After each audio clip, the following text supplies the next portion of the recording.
अवधूत चिंतन श्री गुरुदेव दत्त श्री स्वामी समर्थ. श्री गुरुदेव दत्तात्रेयांचा 8वा अवतार ज्ञानसागर.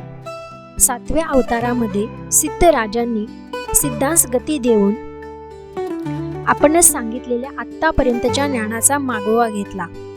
हे करत असताना अत्रि कुलातील भगवंतांनी आपले पूर्वीचे रूप गुणातीत ज्ञान योगयुक्त सहज स्थितीतले आपले ज्ञानसागर अवतार रूप धारण केले. तो दिवस होता फाल्गुन मासातील शुक्ल दशमीस रविवारी पुनर्वसू नक्षत्रावर सूर्योदयाच्या वेळी. असा हा ज्ञानसागर अवतार सिद्धांच्या सभेसमोर उच्च ठिकाणी अंतराळात प्रकट झाले. हे उच्च स्थानी अवतीर्ण होणारे कोण सिद्ध, त्याचा पाडाव करण्याची पुत्कट इच्छा सिद्धांच्या अंतर्यामी पुन्हा उत्पन्न झाली. तेव्हा आपल्या योग बलाने त्यांनी देवास हलवण्याचा प्रयत्न केला.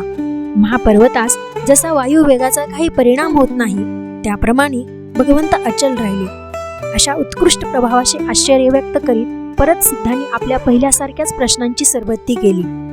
त्या प्रश्नी पूर्वी मिळालेली उत्तरे तंतोतंत जुळतात हे बघून परत सिद्धांची खात्री झाली व ते दीनानाथास म्हणाले, हे जगतपते, तुझ्याच वराने सर्व शक्ती आम्हास प्राप्त झाल्यात.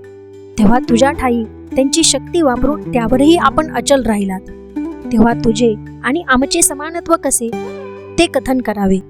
तेव्हा श्री गुरुदेव सांगू लागले की ज्याप्रमाणे सर्व भूतांच्या ठाई असणारा वायू त्या सर्वांस चालवितो, परंतु अविचल अशा आकाशास चालवू शकत नाही.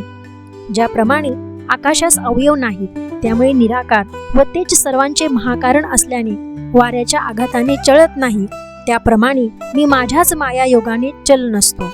निर्गुण, निराकार, निरामय असल्याने माझ्या ठाई कशाचा स्पर्श न झाल्याने मी बाधारहित राहतो. सर्वसंग विरहित नित्यानंदमय परब्रह्म जे तोच मी, सत्य, शुद्ध, अक्षर, अव्यय, जातो, सर्वशून्य व अशून्य मीच, व जेथे ईश्वरत्व हेच असते तेथे सिद्धाची काय गती.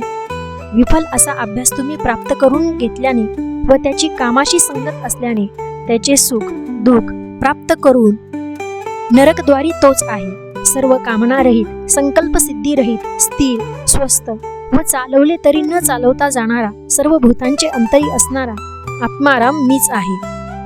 भगवंतांचे हे कथन ऐकून सर्व सिद्ध म्हणाले, हे गुरुवर्य, तुझे हे अविनाशी महत्व अद्यापही आम्हास पूर्ण न समजल्याने आमच्या अल्पमती माणसाचा काम या शत्रूच्या तडाख्यापासून कशी सुटका करून घ्यावी ते आम्हास सांगा.